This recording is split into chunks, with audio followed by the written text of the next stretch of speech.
Local अति अनुरागा बर बस ब्रह्म सुख मन त्यागा। सहज विराग रूप मन मोरा भेज में चंद चिकोरा। कहु नाथ सुंदर तो बालक मुनि कुल तिलक के नृप कुल पालक। महाराज आज मैं अपने स्वभाव आपके सामने प्रदर्शित करता हूँ। जहां भी हूँ मेरा मन निराकार ब्रह्म में ही लगा होता है, पर इस बालक को देखकर मेरा मन निराकार ब्रह्म से हटकर इस बालक पे लग गया है। मेरा मन सहज विरागी है, पर चकोर की दृष्टि जैसे चांद पर लग जाती है, वैसे मेरे ज्ञानी को ऐसा आकर्षण क्यों? ये कोई अनुराग का खिंचाव है? जब मेरे मन में ममता का जन्म हुआ है, ये राग है या अनुराग है? प्रभु मुझसे जल्दी कहो। तुलसी जी वर्णन करते हैं राग और अनुराग दोनों में आकर्षण होता है। अंतर केवल इतना होता है, राग सहज विरागी थे, उनका आकर्षण अनुराग प्रधान है। जनक जी कहते हैं इन बालकों का परस्पर प्रेम देखते हुए मुझे लगता है कि नर नारायण धरती पर तो अवतरित नहीं हुए हैं। विश्वामित्र मन ही मन हंसते हैं। ये बालक चेहरे से आप जैसे गृहस्थ तो क्या हम जैसे ऋषि मुनि को भी अनुरागित करते हैं। फिर जनक जी को कहा, आप जो कहते हो वह बिल्कुल ठीक है। हे मुनि कुल के तिलक समान भी है और राज कुटुंब के पालक भी है। जे बालक भी है, ईश्वर ही पालक और बालक बन सकते हैं, नहीं तो बालक पालक कैसे बन सकते हैं? और बालक कभी बालक नहीं बन सकता। आपने एक कथा सुनी होगी, तुलसी जी और सूरदास जी एक बार इकट्ठे हुए ब्रज भूमि में, दोनों सत्संग कर रहे थे। कई लोग एकत्रित हुए थे। एक सूर सागर का शहंशाह, दूसरे रामचरितमानस के शहंशाह, दोनों संवाद कर रहे थे। साधु मिले तो संवाद होगा ही, विवाद तो संसारिक वासी करते हैं।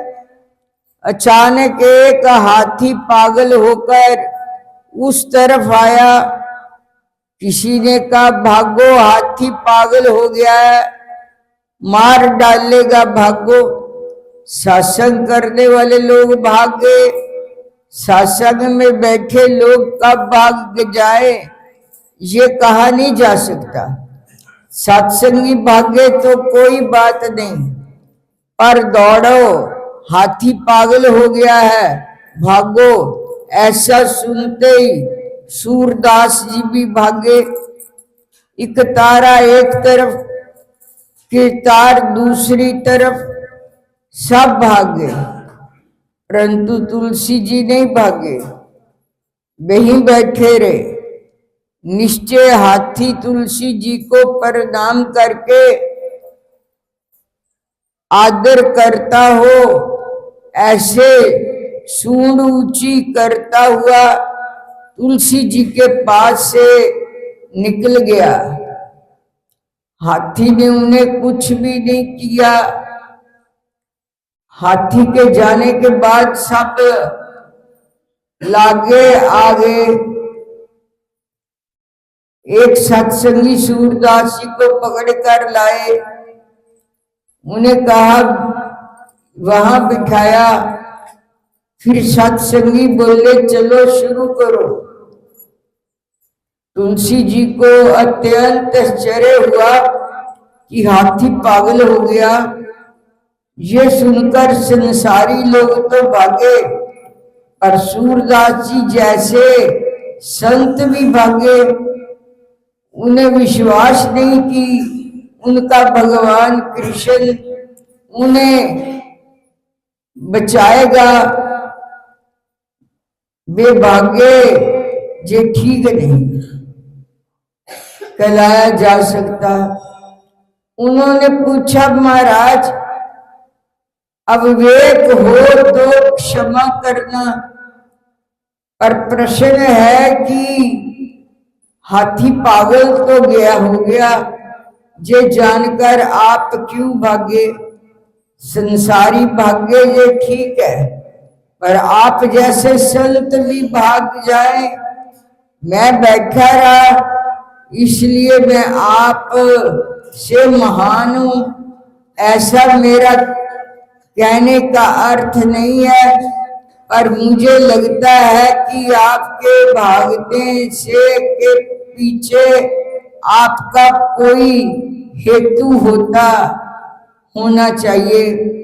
सूरदास जी बोले, तुलसी हाथी पागल हो गया ये जानकर मुझे भागना ही पड़ा।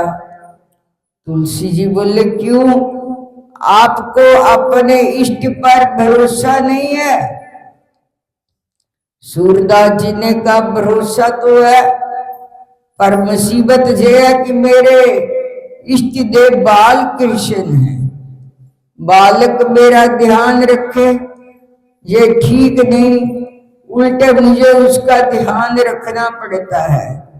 आपके इष्ट देव तो धनुर्धारी राम है, अतः मुझे विश्वास है कि हाथी आएगा तो वह बाण से मार डालेंगे। आपके इष्ट तो पालक राम है, पर मेरा इष्ट बालक राम है, इसलिए बाल कृष्ण को मानने वाले वैष्णव बाल कृष्ण को संभाल कर रखते हैं। सर्दी आए तो मीठी रखे, पालने में झूले डाले, फिरकी से खिलाते हैं। बाल कृष्ण बालक है, इसलिए हमें उसका ध्यान रखना चाहिए। हमारा ध्यान नहीं रखते। यहाँ बालक और पालक दोनों शब्द राम को लागू पड़ते हैं। देखने में बालक भी विश्व में के पालक है। सूर्य देव देखने में छोटे लगते हैं, पर दुनिया का अंधकार हर लेते हैं। जनक जी पूछते, महाराज जल्दी बात स्पष्ट कीजिए कि ये बालक कौन है? इनको देखते ही मेरे मन में प्रेम उत्पन्न होता है। जनक जी तो सज्जन है, वेदांती है, पर राक्षसों ने राम को देखते ही राम के प्रति प्रेम अपने मन में उत्पन्न किया। जो राम के पास जाता है उसे राम के प्रति प्रेम होता है। समाज में कितने व्यक्ति ऐसे होते हैं जिनमें प्रत्येक को आत्मीयता लगती है कि मेरे से कुछ भूल हो गई है, ये कोई ब्रह्म नहीं राजकुमार है, इसलिए वे ये ब्रह्म हैं। उनको प्रस्तुत करते करते अटक जाते हैं। राम ने निर्णय किया कि विश्वामित्र जी को कहूं कि हे प्रभु, हमने कभी दूसरा गांव नहीं देखा, जनकपुर आए हैं तो जरा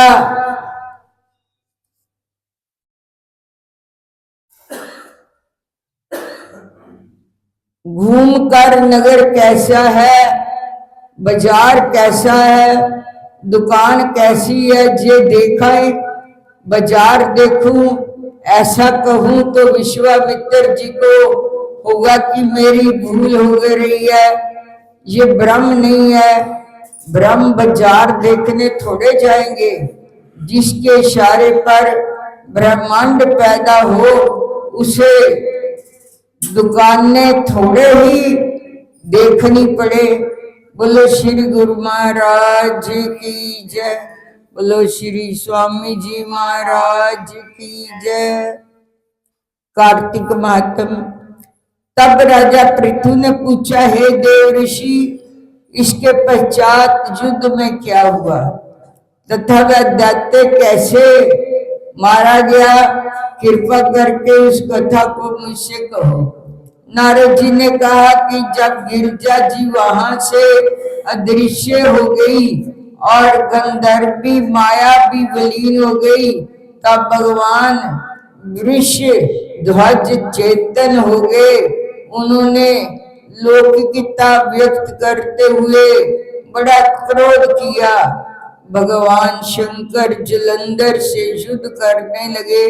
जलंधर शंकर के बाणों को काटने लगा, परंतु जब काट न सका तो उसने माया की पार्वती बनाकर अपने रथ से बांध ली जो विलाप कर रही थी।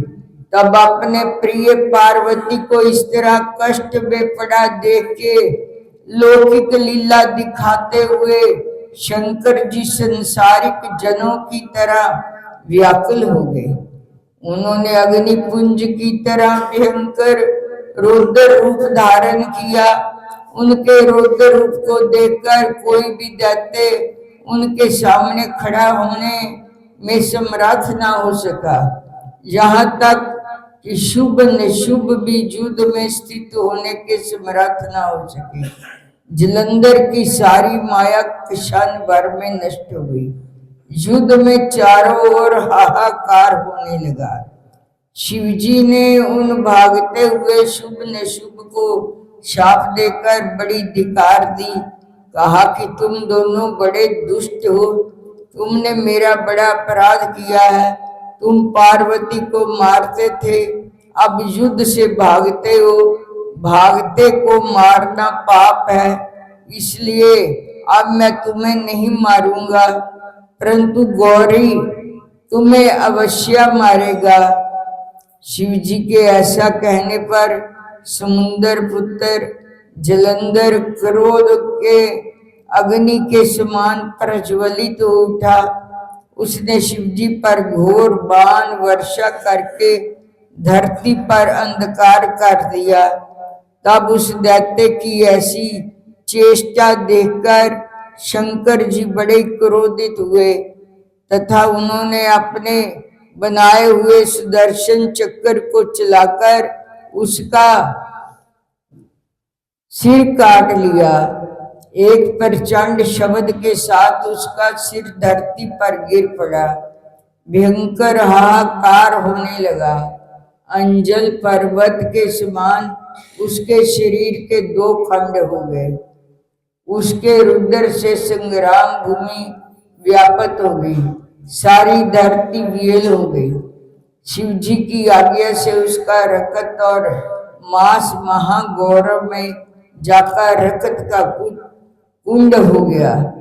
उसके शरीर का तेज निकलकर शंकर जी के शरीर में वैसे ही प्रवेश कर गया जैसे कि वृंदा का तेज गौरी जी के शरीर में प्रवेश हुआ था। जलंधर को मरा हुआ देखकर देवता और गंधर्व सब प्रसन्न हो गए। अब ब्रह्मा आदि देवताओं ने नतमस्तक होकर शंकर जी की बड़ी स्तुति की और कहा, हे प्रभु, आप प्रकृति से परे पार ब्रह्म और परमेश्वर हैं। आप निर्गुण निर्विकार व सबके ईश्वर होकर भी नित्य अनेक प्रकार के कर्मों को करते हैं। हे शंकर जी, हम सब ब्रह्म, सब देवता आपके दास हैं। हे देवेश, हे शिव जी, आप प्रसन्न होकर हमारी रक्षा कीजिए।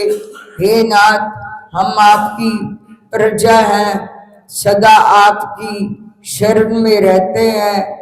राजा पृथु से नारद जी ने कहा, जब इस प्रकार ब्रह्मा आदि सब देवताओं और मुनियों ने शिव जी की अनेक प्रकार की स्तुति करके उनके चरण कमलों का ध्यान किया, तब उसे सुन देवताओं को वर देकर शिव जी वहीं पर अंतर ध्यान हो गए। पश्चात शिव जी का यश गाते हुए सब देवता प्रसन्न होकर अपने अपने स्थान को चले गए। महेश